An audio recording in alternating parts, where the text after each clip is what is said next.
to give you an update on routine containment measures. He will also take your questions. We also have with us Cui Gang, Supervisor at the Bureau of Disease Prevention and Control, Madam Guo Yanhong from the Bureau of Medical Administration, Mr. Liu Dengfeng from the Department of Science, Technology and Education, and Mr. Li Mingzhu, Supervisor at the International Cooperation Department. Opening remarks from Mr. Zheng Yixin. Friends from the media, good afternoon. Since the start of COVID-19, under the strong leadership of the CPC Central Committee with Comrade Xi Jinping at its core, and thanks to the extraordinary efforts of the whole nation, we have made major and strategic progress in COVID-19 control. Recently, General Secretary Xi Jinping convened several Politburo meetings to study and make plans on routine COVID-19 control measures and to take targeted measures to prevent case import and domestic rebound. Efforts have been made to guide prevention and control in key areas and consolidate the progress that has provided important safeguard for the full recovery of normal life and work. Yesterday, on the 14th, General Secretary Xi Jinping chaired another Politburo meeting to urge efforts to deliver the routine control measures on the ground and make sure the hard-won progress is not reversed. The efforts are also geared to ensure that we can win the battle against poverty and complete the building of a moderately prosperous society. Recently, the Central Leading Group on COVID-19 response issued guiding opinions on resuming normal order of production and work while maintaining regularized containment measures. It required efforts to coordinate containment and economic and social development and advance reopening of businesses and schools and restart work. The interagency task force of the State Council also issued relevant guiding opinions to implement the early detection, reporting, quarantine, and treatment measures, and some other specific measures. It also circulated notice on preventing infection at medical institutions and minimize the risk of hospital-acquired infection. We have organized the special inspection on the containment measures at public institutions as they reopen. Ministry of Education, National Health Commission also rolled out technical guidelines for primary and middle schools and daycare centers to put in place containment measures as they reopen. In the meantime, we're also actively engaged in international cooperation against COVID-19. We have actively shared China's experience and proposal with the rest of the international community and provided assistance and technical support to other countries and regions to the best of our capability. Just this past week, the National Health Commission had health phone calls or video links with health ministers of countries in Central and Eastern Europe, Germany, the UK, Japan, and the ROK. We convened several video conferences with Africa. We also sent medical teams to support local containment efforts. Now, the various containment measures are moving ahead, and normal order of life and work is recovering at a faster pace. But we're also aware that there are still some sporadic cases. The task of preventing a rebound remains formidable. You may know that in Heilongjiang and Jilin, there have been cluster cases which triggered further spread of the virus. Globally, the situation remains complex and severe, We have mounting pressure to forestall, to prevent case import. There are still a lot of uncertainties as how the virus will evolve. We should be fully aware of the potential risks and resist the tendency to let down guard, take chances, and slacken efforts. We must build a strong line of defense against the virus. Going forward, we'll continue to follow the work arrangements and guidance rolled out by the CPC Central Committee and the State Council. We will make sure the cases are timely detected, handled swiftly, contained in a targeted manner, and treated effectively.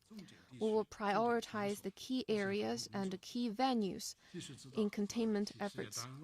We'll make sure that the public institutions and various venues, including kindergartens and schools, fully implement control measures and encourage the general public to continue daily protective practice.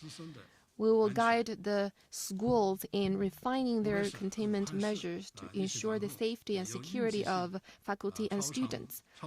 Hubei province and the city of Wuhan are now having routine containment measures, but they cannot let down the guard, and they must improve community prevention and control and ensure sound nuclear acid testing. In Heilongjiang and Jilin, where cluster cases have been detected, they must handle those cases swiftly, trace down the source of the virus, and cut off the spread. Beijing must step up control measures during the annual sessions of the NPC and CPPCC. Port cities must step up their capacity in monitoring, testing and treatment to forestall and prevent case import. With these measures, we hope the safety and health of the people will be safeguarded and provide a strong basis for reopening of businesses and schools. Those are my opening remarks. Now we're happy to take your questions. Thank you. With CGTN, it's reported that Wuhan is carrying out a sweeping nuclear acid test on all its residents. What's the purpose of that? The Interagency Task Force issued guiding opinions on routine COVID-19 containment, which says that the key groups will have tests, and those who choose to do so will be ensured tests. How will that be executed on the ground? Thank you. Indeed, Wuhan has been carrying out tests for all its residents. The purpose is to identify the spread of the virus, to proactively detect the virus and step up monitoring and screening. It's an important part of the efforts to coordinate reopening of businesses and schools on the one hand and routine control measures on the other. On the basis of accurate assessment of risks and nuclear acid test capability, expanding the scope of tests will help us in a targeted response, protect the health of the people. It's also conducive for the orderly population movement. Actually, other places should also refine their routine containment measures as the situation evolves. And in light of the situation on the ground, they should also determine and update the scope of testing.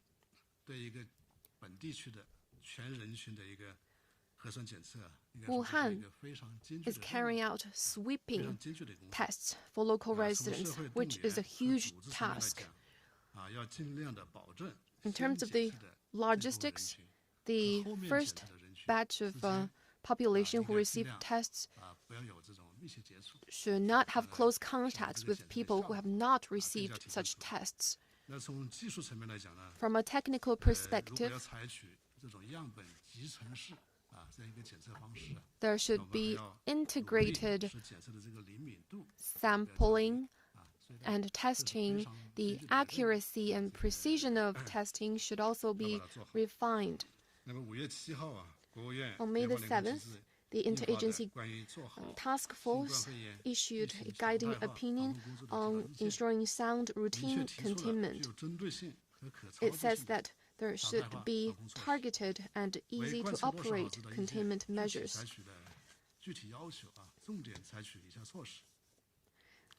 We have taken the following measures accordingly. First, expand the scope of testing to minimize the risk of spread. The localities should determine and update the scope of testing to ensure testing for all key populations in need and those who choose to do so. Second, the capacity of tests should be enhanced to meet the need for tests. Disease control agencies, medical institutions, customs authorities should have labs, and also the private testing organizations can also take part. The capacity for producing equipment and tests reagents should also be enhanced. That should be refined as we go forward. A lot can be done. Third, we should improve the mechanism of working and increase the efficiency of testing. The relevant authorities should fully discharge their responsibilities and ensure good logistics in the testing. They can get help from the general public. They do need the strong support from the population. Fourth, there should be better organization. Governments at all levels should take testing as an important part of routine containment measures. Get more financial support for testing, which will lay a solid foundation for solidifying the good progress and preventing case rebound.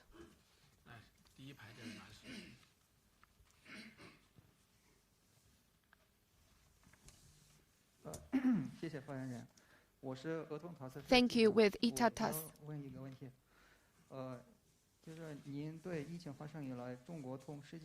How do you comment on China's work and China's cooperation with WHO and relevant countries since the start of COVID-19? It is reported that China denied access to the WHO, to the P4 lab. Is that true? And now I give the floor to my colleague. Thank you for your question. Right now, the overseas situation is still very challenging. It remains a formidable task for China to forestall import of cases and a domestic resurgence. So while ensuring effective control at home and regularized containment measures, we are also actively engaged in international cooperation with WHO and G20 and other international organizations. We're implementing initiatives put forth by international organizations. At bilateral level, we have held video conferences between health authorities of China and Central and Eastern European countries, China, Japan, RK, China and Britain, and China and Africa. In total, we have held 12 technical exchange video conferences to share experience. At the request of relevant countries, we have sent nearly 200 medical experts in 21 batches to 19 countries to help those countries respond to COVID-19. And the work of these medical experts have been highly praised by local governments and people. WHO as a special agency of the United Nations, plays an important role in coordinating global health matters. The NHC attaches great importance to our cooperation with WHO and firmly supports its leadership role in global cooperation against COVID-19. Since COVID-19 emerged, China has been open, transparent, and responsible, and shared information about the outbreak in a timely fashion with WHO and the international community. We have established a technical communication mechanism with experts of WHO and held multiple conferences. We have invited experts of WHO to have field trip in China between January the 20th and 21st. The joint mission led by WHO visited Hubei and the city of Wuhan. They visited medical institutions, including laboratories, and they had very in-depth exchanges with Chinese experts. Between February the 16th and the 24th, we held a joint mission led by WHO. This mission went to Beijing City, Guangdong Province, Sichuan Province, and Hubei Province. They had a very thorough and comprehensive research about the local epidemic situation, the control measures, and the treatment there. They had a lot of constructive recommendations and suggestions for our work and the global epidemic response. So this theory that China denied access to the laboratory in Wuhan is untrue. That is my answer. Next question.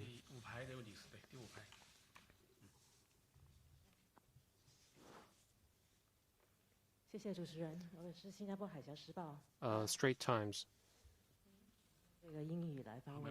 Okay, I have two questions. The first question is, can you please comment on two specific allegations made by U.S.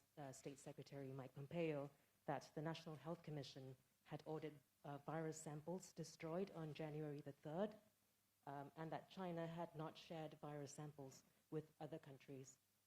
My second question is, why does the NHC insist on not including asymptomatic cases in its official tally when such cases are proven to be infectious and clearly a cause for concern? Thank you.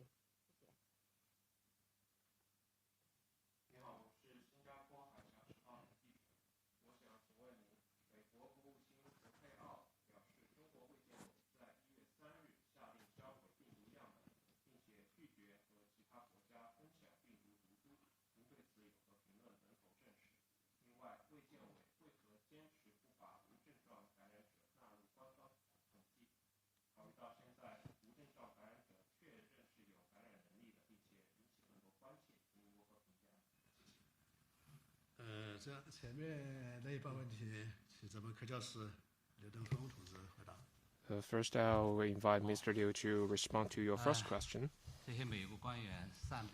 This theory by some U.S. officials is a deliberate misinterpretation aimed to mislead.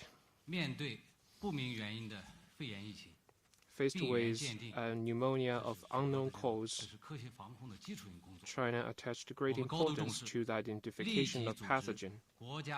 That's because that is very fundamental. We mobilized high-caliber national-level institutions to carry out parallel identification. They worked 24/7 to identify the pathogen. In that context, we stayed highly alert to the pathogenicity of the pathogen. In order to forestall the leak of samples and ensure biosecurity, we took advice from experts and decided to put the pathogen that caused the unknown cause pneumonia under Tier 2 highly pathogenic microorganism management, and there was clear instructions and guidelines on the collection, transport, experimental activities, and destruction of such samples. On January the 3rd, we issued a relevant document which was aimed to ensure biosecurity of laboratories to prevent secondary disasters. At the same time, in order to improve the work of laboratories, we have issued 2 editions of guidelines on biosecurity.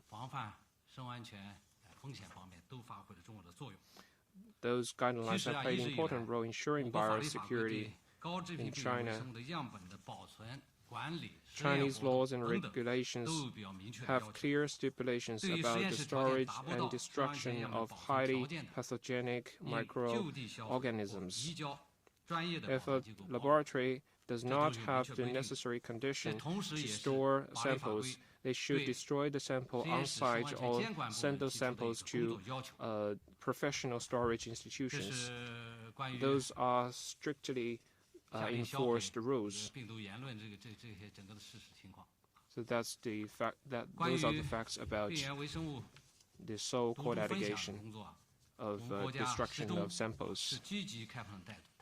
And about sharing of strain of the pathogen, China has upheld an open and active attitude. China has been an active contributor to sharing of strains of pathogens. For example, in recent years, to foster a pandemic of influenza, we have shared strains with the US, Britain, Japan, Australia, Hong Kong of China, Canada, and Russia, under the auspices of WHO. And about the sharing of the strain of COVID-19, we are also open and we are ready to share strains of COVID-19 in an orderly fashion under the framework of WHO to help boost international cooperation and research and development of vaccine, development of therapeutics and diagnostics. Let me respond to your concern on asymptomatic cases. The NHC had special discussions about this issue. Our main concern,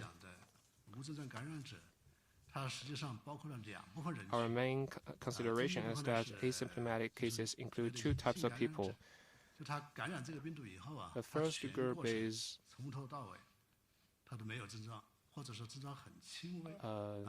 the first group of people have very mild symptoms or have no symptom at all throughout the whole process. And the second group of people may have the incubation period, may have no symptom during the incubation period, and after a certain period there will be onset symptoms.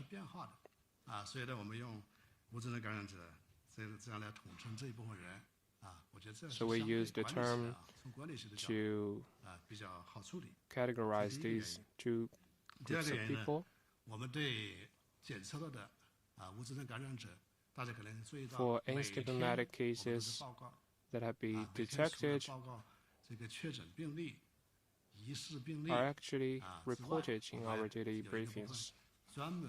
About suspected cases, confirmed cases, we have a special section reporting about asymptomatic cases. So this information is open, it's transparent, and we have also shared information about how many asymptomatic cases have turned into confirmed cases. This information is not missing.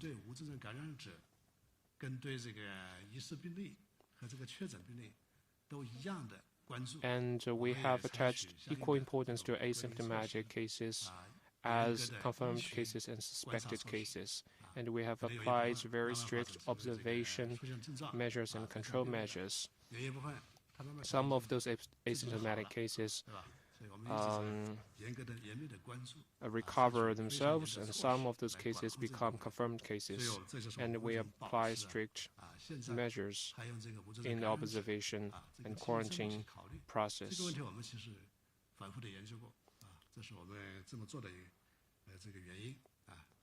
that is the base for our decision on how to handle asymptomatic cases. Next question. 谢谢，我是美国彭博社的记者。On Bloomberg. 近期吧，有媒体报道称 Recently, some media outlets reported that the NHC actually began internal discussion on January the 14th about the possibility of the country facing a pandemic. But 6 days later, on January 20th, it was until then NHC confirmed the human-to-human transmission of the virus. How do you comment on that? And then some officials in the U.S. especially claimed that China did not timely share information about the virus or data. How do you comment on that? 谢谢啊，首先谢谢您这个问题。Well, thank you for your question. 关于这个问题呢，我觉得可能先要做一个说明。But first, I think I need to make a clarification. 现在讲的人传人human-to-human transmission. 通俗的和这个简化的这个说法。It's a simplified term. 应该是什么呢？ In a professional way, the professional term is the transmission ability and way of transmission of the virus from person to person. In theory, whether it's a bacteria or a virus, they have human-to-human transmission. If you are infected by a bacteria, you can transmit the bacteria to me. But different bacteria and viruses have different levels of transmission ability, and the way of transmission is different. For tuberculosis is caused by bacteria. It's not by virus, but it's still very infectious. And norovirus, it is mainly transmitted through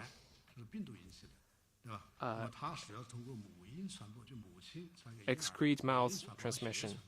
And there are also diseases, many transmitted through maternal channels or blood transmission.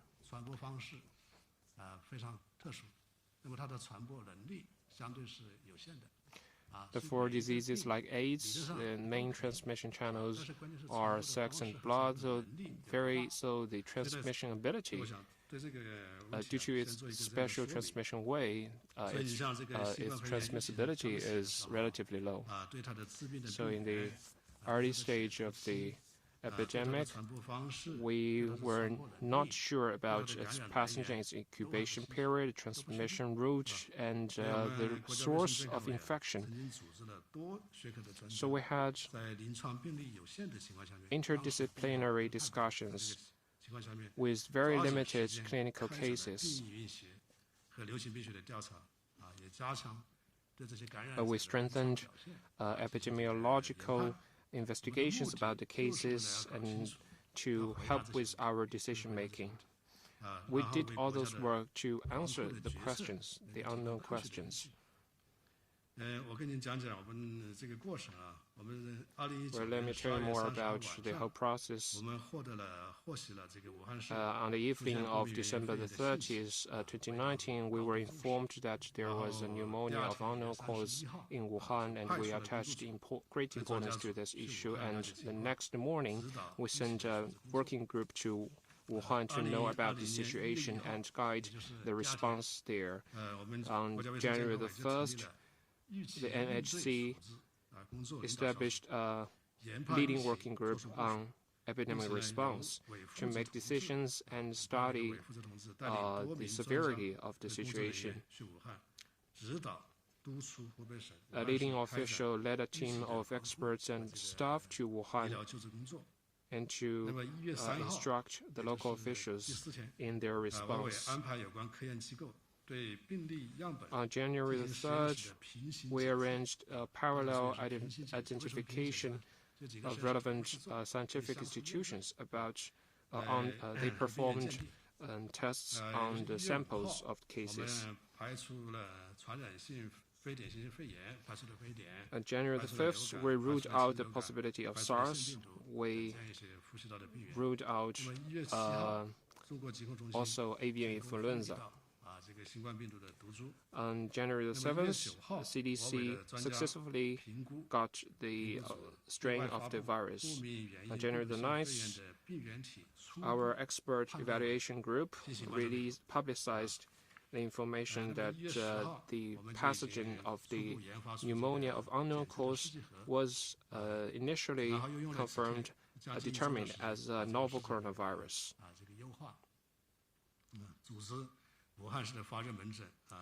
So we have also mobilized the fever clinics and outpatient departments of the Wuhan hospitals to strengthen the screening of relevant cases.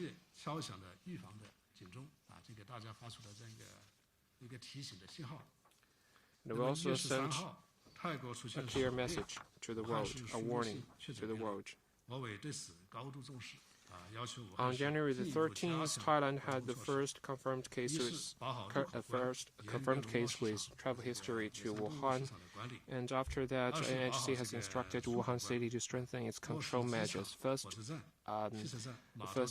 strengthened management of the agricultural markets and prohibited entry of wild animals and live poultry into Wuhan. Second, strengthened screening and temperature taking at airports, railway stations, bus stations, and piers. And third, took measures to reduce the scale of public gatherings. On January the 14th, we had a national level teleconference to make decisions about the national response.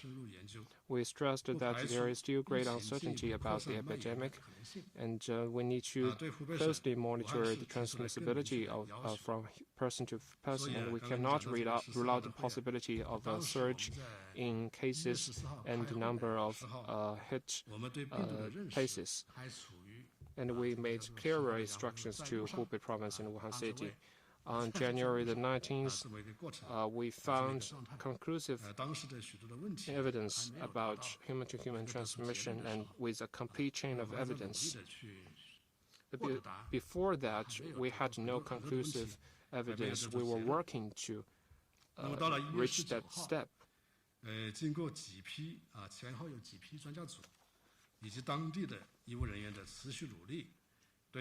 So with the hard work of a large number of experts, we were able to have a clear and accurate understanding of human-to-human transmission about the virus. And on January the 20th, the Executive Meeting of State Council decided to put COVID-19, to classify it as a Tier 2 infectious disease and apply Tier 1 measures in containment.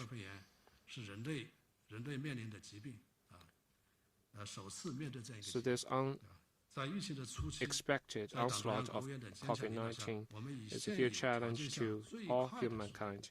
In hindsight, we have acted in the fastest possible way to learn about the features of this new virus, and we have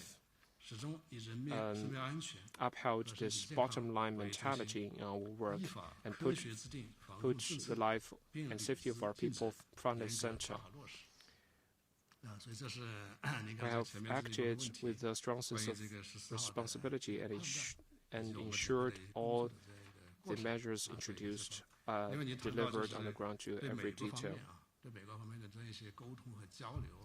And about the second part of your question, about our communication with the U.S., I think this was addressed by my colleague in the previous answer. I think we have very frequent communication with the United States on COVID-19. There are between CDC chiefs of CDCs, between health ministers. But China did not withhold any information from the U.S. We did our best to share information with the U.S. to promote cooperation against COVID-19 between our two countries and also international cooperation. Next question. Thank you. Beijing News Daily. Based on current data, the global situation is still very severe. But some European and North American countries have started to lift their control measures.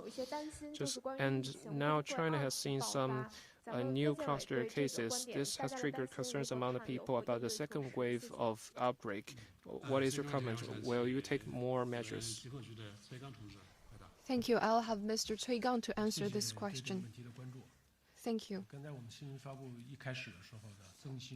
At the very start, Vice Minister Zheng Yixin gave you an overview on the situation at home and abroad.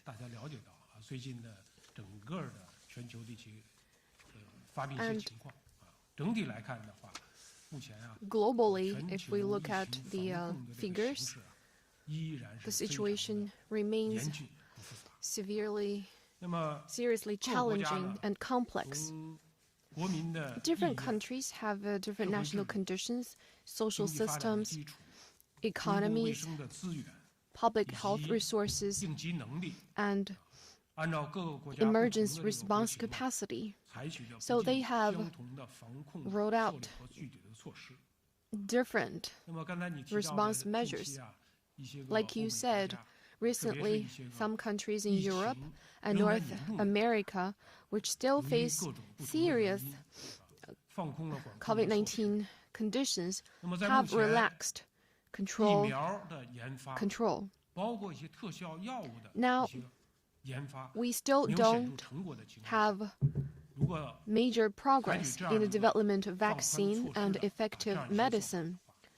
Relaxing controls would pose risk of rebound of the virus. It will also exacerbate the complexity of global response in the long run. It will also pose higher risks for China. Now, in China, we have made initial progress in our response. Our capacity for forecast and monitoring and early warning has been stepped up. The medical teams have withstood the test, have passed the test, and they have built a lot of experience. We also have a multi-sectoral and all-out response, and people's awareness and capability has been significantly improved. Now, as we deliver those tailor-made routine containment measures, on the whole, the risk of rebound because of case import is under control. Recently, indeed, in some places in China, there have been local infection as a result of imported case, which shows that in this whole chain of control measures, no matter which link or area have loopholes or problems, that might give rise to bigger problems. In line with the decisions of the CPC Central Committee and the State Council, the localities and government agencies should carefully screen the risks and further refine containment measures. To prevent case import, we have put in place a whole chain of control which runs all the way from the points of entry to household. to make sure there are no missing links. More specifically, we have a collective response. The NHC, together with agencies responsible for diplomacy, border inspection and quarantine, customs, aviation, railway, have stepped up response to prevent case input. One thing we've been doing is to have quarantine, 14-day quarantine at designated places for all inbound travelers. We have also identified priorities and ensured early detection, reporting, quarantine, and treatment. Monitoring at fever clinics and direct reporting of infectious disease is also enhanced. We have a closed-loop management featuring screening, diagnosis, report, and quarantine. We have also expanded the scope to cover more people in the testing. Also, we have targeted control measures. In line with laws and regulations, we have tabulated the areas of control, and once case is detected, we make sure they are responded to in the fastest possible way to cut off the infection.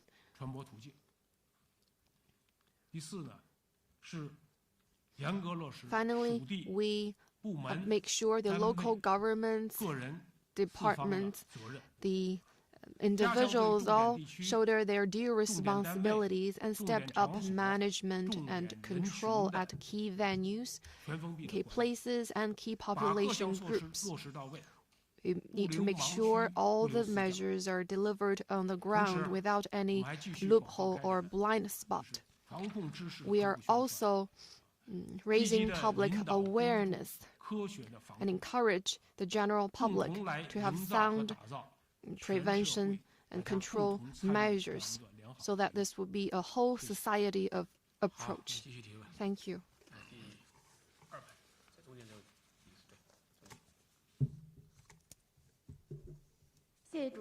Thank you. With the Hong Kong Economic Daily, since COVID-19 started, China has put in place a series of effective and strong medical treatment measures. What experience in that regard can China share with the rest of the world? Thank you for your question. Treatment to COVID-19 has been focused on raising admission rates and cure rates and reducing infection rates and fatality rates. We have strengthened early detection, early reporting, early quarantine and treatment, and concentrated best human and material resources to treat patients in severe conditions. But first, we focused on early treatment and detection. We have strengthened the work of screening and fever clinics and set up more fever clinics and observation units.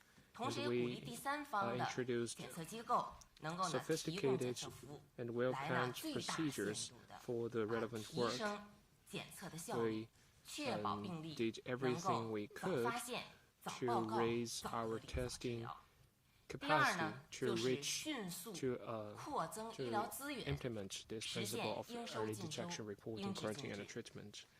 Second, we expanded our medical resources to ensure that we can extend hospital admission and treatment can be accessed by all people in need.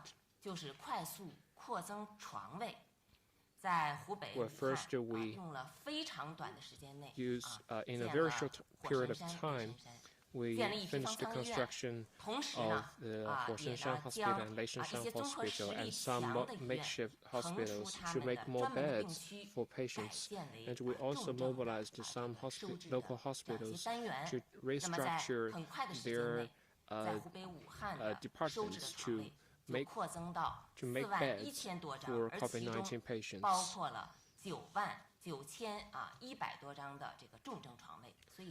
And we provided 99,100 beds for severe case patients.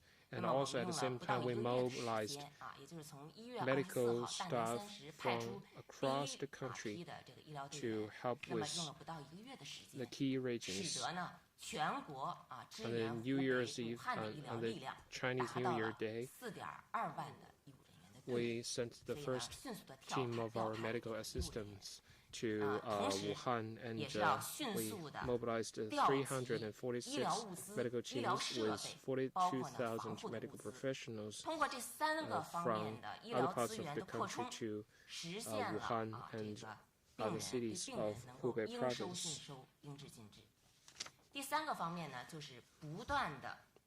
We have been also ensuring supply of critical equipment so that all patients can access treatment. And third, we have been constantly improving our therapeutic solutions.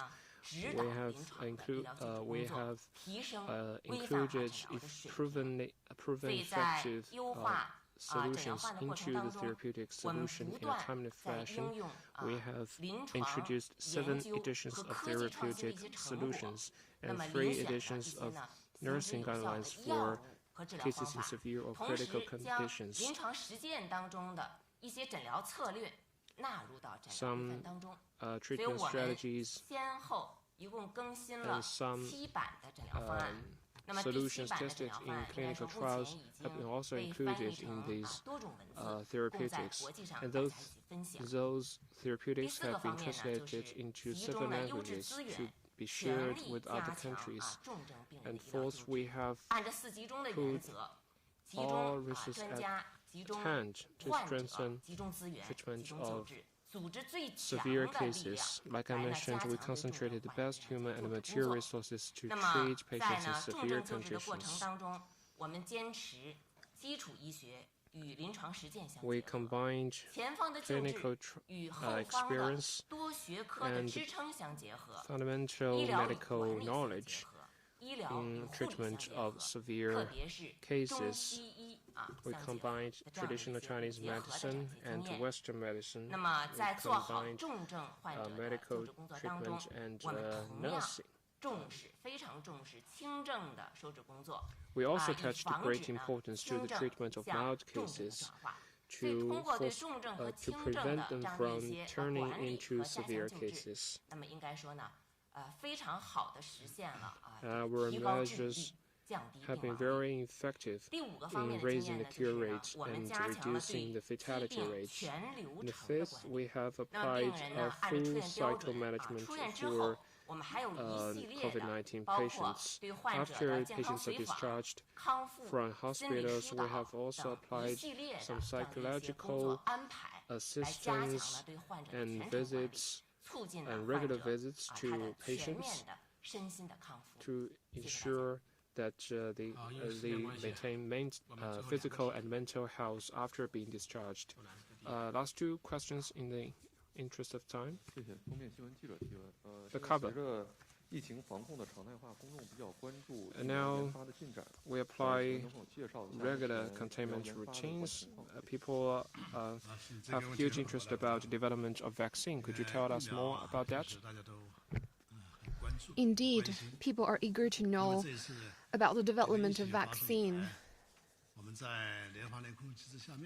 Under the interagency task force, we have a research team led by Ministry of Science and Technology, and within that team there is a vaccine task force which coordinate the research of vaccine. Now, they're making progress on the whole, making good progress on the whole. And that is largely attributable to the strength of the Chinese system. That is, we can bring on board the best resources from different sectors and fully leverage their strength. The medical institutions can offer a lot of cases from which we can separate the virus, and research institutions also have good cooperation with businesses. And of course, behind all this, we have government support. Every step of the way, there needs to be approval and assessment from National Medical Products Administration and other relevant government agencies. Government support and coordination is very important. Ministry of Science and Technology has given policy support and budgetary support to vaccine research, which provided strong safeguards for such endeavor.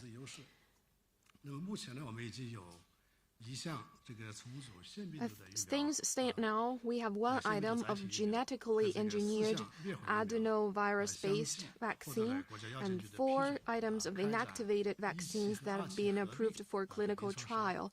And we have an integrated phase 1 and 2 clinical trial, which is a contingency measure to speed up the progress.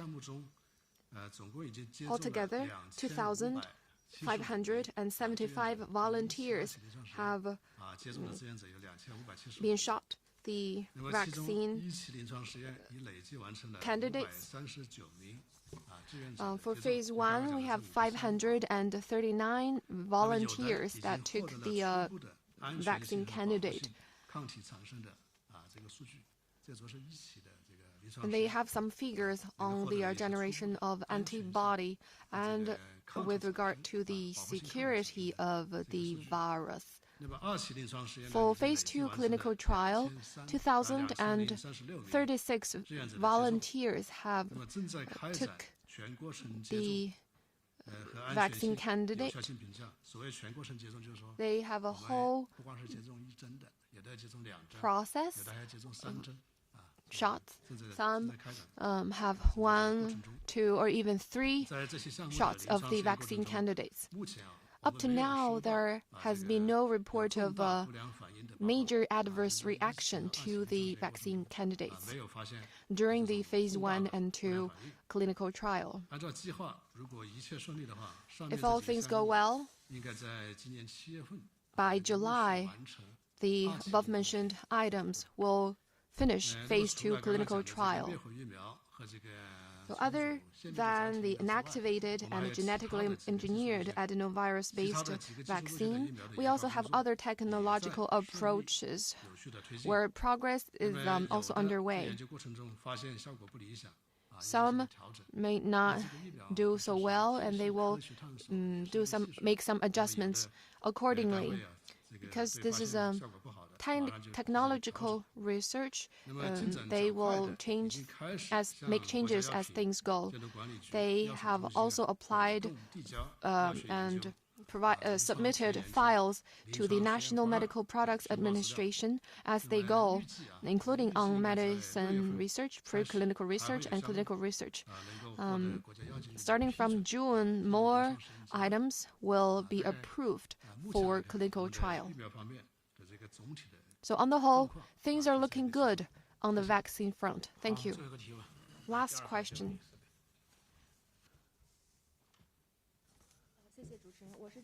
Thank you. With Economic Daily. Now we have routine containment measures. Normal order of life and work have resumed. How have the normal diagnostic and treatment services? Can you give an update on that? Thank you. The medical institutions have a dual task of COVID-19 response and regular and normal medical services. In that context, first, they should ensure early detection, reporting, quarantine, and treatment, because they are at the very front line, so they need to have early detection, rapid, swift handling, targeted response and treatment, and effective treatment. Second, they should have more targeted and more effective measures of preventing infection. They should have good ventilation, separation of areas to forestall the risk of infection. They should also have sound management for medical personnel. They should also explore new ways of providing medical services. They should be stagger the services with reservation and space out patients so as to minimize the risk of infection. They should also make good use of the internet to do telemedicine.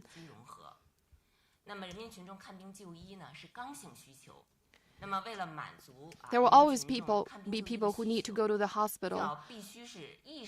So for medical institutions, on the one hand, they should have sound routine containment, and on the other hand, there should be normal provision of medical services.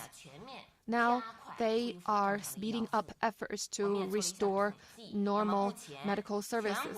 Up to now, on the whole,